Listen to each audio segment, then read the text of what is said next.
Bismillahirrahmanirrahim. Assalamualaikum warahmatullahi wabarakatuh.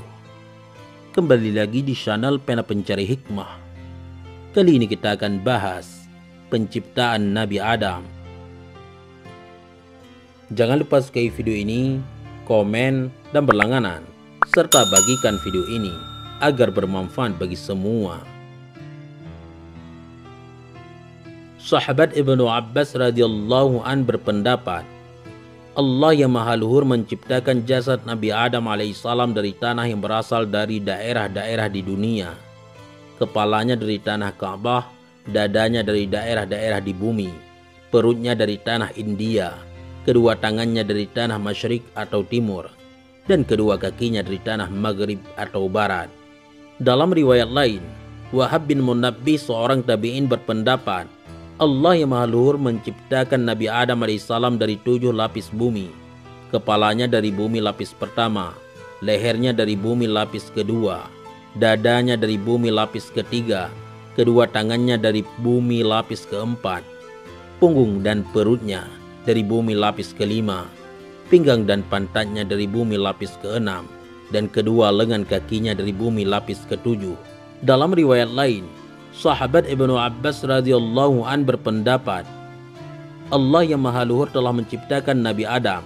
Kepalanya dari tanah Baitul Maqdis atau Baitul Muqaddas, yaitu Masjidil Aqsa.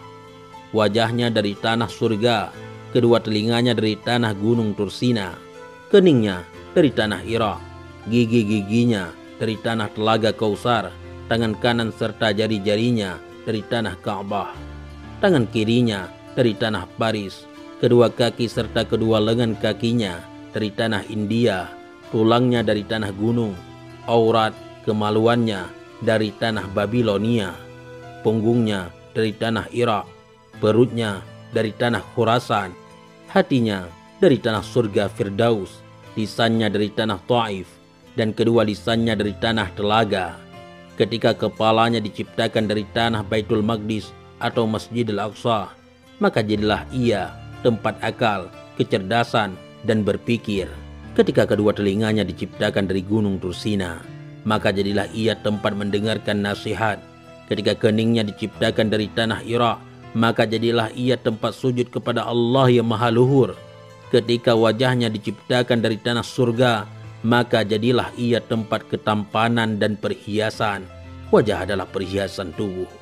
Ketika gigi-giginya diciptakan dari tanah Telaga Kausar, maka jadilah ia tempat kemanisan atau gigi menjadikan manusia terlihat manis.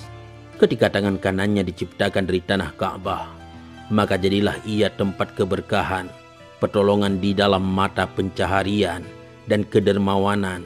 Ketika tangan kirinya diciptakan dari tanah Paris, maka jadilah ia tempat bersuci dan istinja. Ketika perutnya diciptakan dari tanah Khurasan, maka jadilah ia tempat lapar. Ketika auratnya diciptakan dari tanah Babilonia, maka jadilah ia tempat syahwat, belenggu, dan tipu daya. Ketika tulangnya diciptakan dari tanah gunung, maka jadilah ia tempat yang keras atau anggota paling keras di dalam tubuh. Ketika hatinya diciptakan dari tanah surga Firdaus, maka jadilah ia tempat iman. Ketika lisannya diciptakan dari tanah Taif, maka jadilah ia tempat mengucapkan syahadat dan rendah diri dari hadapan Allah Subhanahu wa Ta'ala dan berdoa kepada Allah. Allah menjadikan 9 pintu atau lubang di dalam Nabi Adam alaihissalam. 7 lubang ada di kepala, yaitu 2 matanya, 2 telinganya, 2 lubang hidungnya dan mulutnya, sedangkan 2 lubang ada di badannya, yaitu kubulnya atau kemaluan dan duburnya.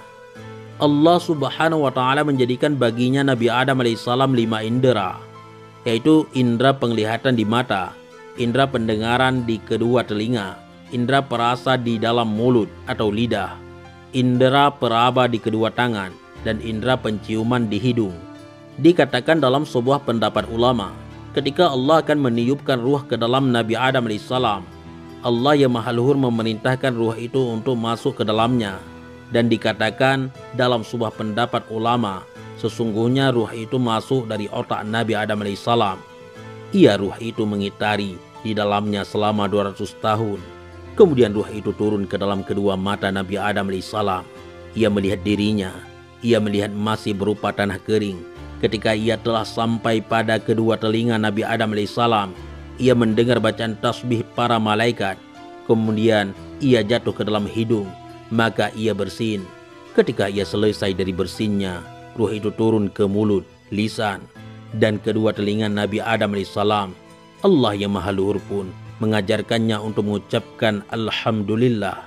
Lalu menjawabnya, semoga Tuhanmu mengasihimu, wahai Adam. Kemudian ruh itu turun ke dada Nabi Adam alaihissalam. Maka ia beranjak berdiri tetapi ia tidak mampu melakukannya. Hal tersebut sebagaimana dalam firman Allah yang Maha Luhur, wa kanal insanu ajula, adalah manusia bersifat tergesa-gesa. Ketika ruh itu telah sampai pada lambung atau perut Nabi Adam alaihissalam, maka ia berkeinginan pada makanan. Kemudian ruh tersebut tersebar di dalam semua jasad Nabi Adam, maka jadilah ia daging, darah, otot, dan tulang-tulang. Kemudian Allah yang Maha Luhur mengenakan untuknya pakaian yang terbuat dari kuku, yang setiap hari pakaian dari kuku itu bertambah bagus dan indah. Namun ketika Nabi Adam alaihissalam melakukan dosa, Allah menggantikan kuku itu dengan kulit, dan sisa dari Nabi Adam alaihissalam ada di ujung jari-jari, agar hal itu mengingatkan tentang awal keadaannya. Ketika Allah telah menyempurnakan penciptaan Nabi Adam alaihissalam, ia meniupkan ruh ke dalamnya. Ia mengenakan untuknya pakaian dari surga. Nur Muhammad pun bersinar terang di wajahnya seperti malam purnama. Dan kemudian Nabi Adam alaihissalam diangkat ke atas ranjang yang dipikul di atas leher-leher para malaikat. Maka Allah berkata kepada para malaikat, berkelilinglah kalian bersamanya di langit-langit dengan ranjangnya, agar ia tahu keajaiban atau hal-hal menakjubkan langit-langit dan apa yang ada di dalamnya, maka bertambahlah keyakinannya. Para malaikat pun menjawab, kami mendengar, kami taat. Para malaikat pun membawa Nabi Adam dipikul di atas ranjang, di atas leher-leher mereka, dan berkeliling bersamanya di langit-langit selama 100 tahun. Kemudian Allah menciptakan kuda yang terbuat dari minyak misik atau kasturi putih dan azfar. Kuda itu disebut Maimun. Ia memiliki 2 sayap yang terbuat dari dur atau mutiara dan marjan. Lalu Nabi Adam alaihissalam menaiki kuda tersebut. Malaikat Jibril sebagai pemegang kendalinya. Malaikat Mikail berada di sisi kanannya, dan malaikat Israfil berada di sisi kirinya. Mereka semua berkeliling bersama Nabi Adam di langit-langit. Nabi Adam pun mengucapkan salam kepada para malaikat. Assalamualaikum. Semoga kesejahteraan tetap terlimpahkan kepada kamu semua. Lalu mereka menjawab, Waalaikumsalam. Dan semoga kesejahteraan juga terlimpahkan kepada kamu semua.